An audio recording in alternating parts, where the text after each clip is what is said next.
નમસ્કાર મિત્રો, ઇન્ડિયન પાર્ટીમાં બધા જ મિત્રોનું સ્વાગત કરીએ છીએ। તો ચાલો આપણે જે દિવાળીની ઉપર માટીના જે પણ નાના મોટા વાસણો ચાલે છે તમને આજે બધી જ આઈટમ આપણે બતાવવાના છીએ। તો સૌથી પહેલાં તમે અત્યારે જોઈ શકો છો જે ધૂપડિયા છે હેન્ડલવાળા।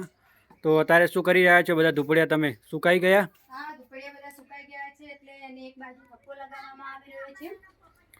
તો મિત્રો અહીંયા તમે જોઈ શકો છો, સરસ મજાને બતાવો નજીકથી એક ધૂપદાણી હેન્ડલ લગાવેલું બતાવો। તો મિત્રો અહીંયા તમે જોઈ શકો છો, નજીકથી હું તમને બતાવું તો આ રીતે તેને ધૂપદાણી સુકાઈ જાય, હેન્ડલ લગાવ્યા પછી આ રીતે બધો થપ્પો લગાવવામાં આવે છે। અને બીજી કઈ કઈ આઈટમ બનાવો છો? બીજી અમે નાની મોટી ઘણી બધી આઈટમ બનાવીએ છીએ, તે હું તમને બતાવું છું। આ છે ફૂલડી મોટી સાઈઝની, આવી અમે 2-3 સાઈઝની ફૂલડી બનાવીએ છીએ। અને દીપક આવે છે જે દિવાળી માટે, એ પણ અમે બનાવીએ છીએ। તો મિત્રો અહીંયા તગારામાં ભરેલા બધા કોળિયા તમે જોઈ શકો છો, બહુ સરસ।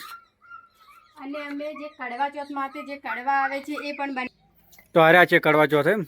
હા, આ છે કડવા ચોથ માટે જે કડવા આવે છે। તો મિત્રો તમે જોઈ શકો છો, સરસ મજાનો રેડી। અને એવી ઘણી બધી આઈટમ તમે બનાવતા હશો? હા, કુલડી પણ નાની મોટી જે તમે આ સામે થપ્પો જોઈ શકો છો, એ એકદમ નાની કુલડી પણ બનાવેલી છે। તો મિત્રો નાની મોટી એવી કુલડીઓ પણ બનાવેલી છે અને અત્યારે ઉપર તેના ઉપર ઢાંકેલું છે બધું, વરસાદના કારણે કે અંદર જો કોઈ વાસોટ ના આવી જાય ને કાચો માલ પલળી ના જાય। તો અત્યારે જે આ બધા કોળિયા તમે અંદર તગારામાં ભરીને સરખા કરી રહ્યા છો, અને આ કાચો માલ છે બધો ક્યારે પકવવાનો હશે?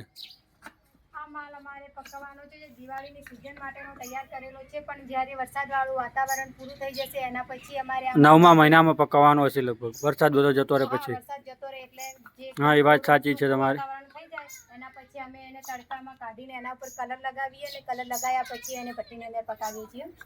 એવું છે એમ ને? હા, જે પણ નાના બધા માટલા છે, કુલડા છે, કોળિયા છે, નાના લોટા આવે છે, બધા એના પર કલર લગાવવામાં આવે છે। કોળિયા ઉપર તો નહીં લગાવતા હોય ને? કોળિયા ઉપર કલર નથી લગાવતા અમે, અને ગોલ્ડન કલર અને લાલ કલર 2 કલર અમે લગાવીએ છીએ। બહુ સરસ। તો મિત્રો તમે જોઈ આજની પ્રોસેસ, તો કાલે આપણે ફરી મળીશું નવા વિડીયોમાં। ચલો, ઓકે, બાય।